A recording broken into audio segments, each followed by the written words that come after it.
Hey guys, let's get more news about Dallas, but before that, don't forget to subscribe and leave your like. Browns predicted to make blockbuster trade with Cowboys. The Cleveland Browns have to make a decision. Myles Garrett doesn't want to be a part of the team anymore, and it seems like things could get worse before they get any better. The team has reportedly drawn a line in the sand and has no intention whatsoever of trading him. Nevertheless, we've seen how these things usually unfold, and more often than not, the player gets his way. With that in mind, Jordan Plocker of PFF predicted they would wait until draft night to trade him. More specifically, he believes the former number 1 pick will end up in Dallas. In this scenario, the Cowboys would send the Browns 2 first-round picks, including the number 12 selection in this draft, which they would use to land Michigan standout CB Will Johnson. Trade terms: Browns receive 2025 first-round pick, number 12, 2026 first-round pick. Cowboys receive edge defender Myles Garrett. The Cowboys win the Myles Garrett lottery and pair him with Micah Parsons to form a lethal pass-rushing duo in Dallas. Meanwhile, the Browns continue rebuilding their defense by selecting talented cornerback Will Johnson, giving them a formidable pairing alongside Denzel Ward, Plocker said. As tough as it may be for the Browns to part ways with their best player and the face of the franchise, they might have no choice. Garrett isn't getting any younger, and we've seen how quickly players can fall off a cliff in such a physical league. His trade value isn't going to get much higher. If anything, it can only get lower if the team gets into a standoff with him, as the situation will eventually become unbearable, and they will just be forced to move on from him. With this kind of trade, they can at least get 2 valuable first-round picks to revamp the roster. While it's not perfect, it's still the best outcome possible. Cowboys' Micah Parsons gets real on adjusting to 3rd DC in 3 years. Dallas Cowboys star linebacker Micah Parsons is no stranger to change, and this offseason brings yet another adjustment as the team welcomes its 3rd defensive coordinator in 3 years. With Dan Quinn gone, the Cowboys have turned to Matt Eberflus to lead the defense in 2025. Parsons knows the transition won't be easy but is ready to adapt. It's just learning a new system and getting another coach's adjustments to how I like to play, what I like to do, and implicate me, Parsons said, via the team's website.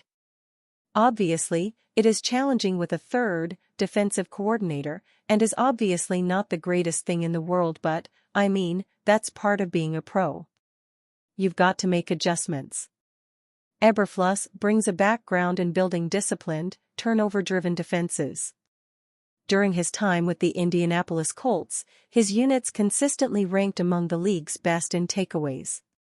He also spent time in Dallas as the linebackers coach from 2011 to 2018, meaning he's familiar with the organization's culture. His arrival signals a shift toward a more structured, fundamentals-based approach, which could benefit a high-motor player like Parsons. His defensive philosophy emphasizes high effort, technically sound football, and a relentless pursuit of the football. This scheme will be a departure from the more aggressive, high-pressure approach of Quinn. But Eberflus's focus on fundamental football could be exactly what Parsons needs to elevate his already impressive game. Despite the coaching carousel, Parsons has remained dominant. He has never recorded fewer than 12 sacks in a season, even while missing 4 games in 2024 due to a high ankle sprain. His ability to produce at an elite level, regardless of scheme, proves his adaptability and value. The Cowboys expect Eberflus to revamp the defense that struggled this season. Parsons will remain the focal point, adjusting once again to a new system. But if history is any indication, he'll continue to thrive. Cowboys' WR target gets major contract update from Bengals. The Cincinnati Bengals have reportedly reached a decision on potentially using the NFL franchise tag on T. Higgins. On Tuesday, the franchise tag window will officially open, and it seems the plan is for the Bengals to use the tag at the very least as a placeholder as they attempt to come to a long-term contract agreement with the star receiver.